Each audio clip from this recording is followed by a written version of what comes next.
Welcome to this rapid revision session on Black Power. This will look at a different aspect of the civil rights struggle. Not all black people wanted to cooperate with white authorities in order to get their message across. In fact, some felt that this was actually unhelpful and that not enough was being done quickly enough. Instead, they focused on a pride in their black culture and an expression of black power. We're going to look at three examples today. The mid to late 60s saw some significant examples of black power, but these aren't all of them. This is just a selection. Firstly, there was the work of Stokely Carmichael, who was the leader of the Student Non-Violent Coordinating Committee from 1966 to 1967, although it's worth realising that SNCC later changed its name to the Student National Coordinating Committee. Think about the significance of that change. Also, there was the March Against Fear, James Meredith, 1966, itself not necessarily part of Black Power, but many of the reactions to what happened were about Black Power. And there was the Mexico City Olympics protest in 1968, photographed down below. Let's have a look at Stokely Carmichael first of all, and how he was involved with Black Power. Stokely Carmichael and SNCC. After the Voting Rights Act of 1965, SNCC continued their work in helping black people register to vote.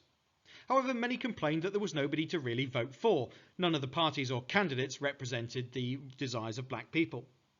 SNCC member Stokely Carmichael set up the Lowndes County Freedom Organisation as a party that black people could vote for to get help.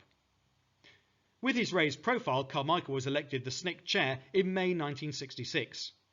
He had moved away from non-violent direct action. Remember that SNCC started as the organisation that was supporting the sit-in movement, and he moved towards greater militancy. His powerful, militant speeches attracted more Black Power followers to SNCC, who increasingly swapped the non-violent part for the name National. SNCC had previously been a largely mixed organisation with lots of white supporters. But under Stokely Carmichael's leadership, it switched towards a more militant, more black-orientated organisation with a greater proportion of black membership.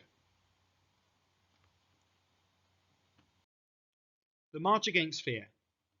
James Meredith, already famous for his role in integrating the University of Mississippi in 1962, otherwise known as Ole Miss, led the March Against Fear in June 1966. He was protesting violence against black people in the South and, somewhat making his point, he was shot and wounded on the second day of his march. That's what's pictured here. I'm happy to report that he actually survived the attack. Martin Luther King and Stokely Carmichael, in solidarity with James Meredith, despite disagreeing on their approaches to civil rights, completed the march on behalf of James Meredith. King appealed for non-violence, but Carmichael took a different approach. He demanded black power. Many black corps members were swept along by this. As a result, both corps and SNCC had become less welcoming to their white members, and white membership declined as a result. It's worth pointing out that the March Against Fear isn't in itself a black power protest, but the reactions to it, especially the rhetoric of Stokely Carmichael and how many people were encouraged by it, is an example of black power and its greater prominence in protests in the mid to late 60s. Perhaps the most famous example of a black power protest is the Mexico City Olympics. The violent revolutionary rhetoric of black power rejected white people and it scared them. Many black power groups used the symbol of a raised fist to show pride in their identity but also the strength of their convictions. At the 1968 Mexico City Olympics, Tommie Smith and John Carlos won gold and bronze in the 200 metres sprint. As the US national anthem played, they bowed their heads and gave a black power salute. Silver medalist Australian Peter Norman was asked first and he gave his support, wearing an equality badge, which you can see in the photograph there. Political symbols and protests are strictly banned by the Olympics. Tommie Smith and John Carlos were booed and condemned by the US team, politicians, and they even received death threats. They were suspended by the athletics board. However, they had made their point, and millions of people all around the world had seen it. Some black people were inspired by the gesture to join black power groups themselves.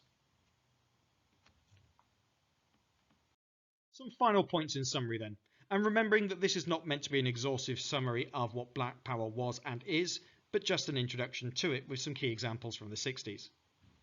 Black power was a rejection of cooperation with white people, which had been attempted by other groups. It was born out of frustration. Civil rights progress had not been translated into improved lives of black people. Stokely Carmichael made SNCC, the Student Nonviolent Coordinating Committee, more militant, alienating some of the founding SNCC members and white members too.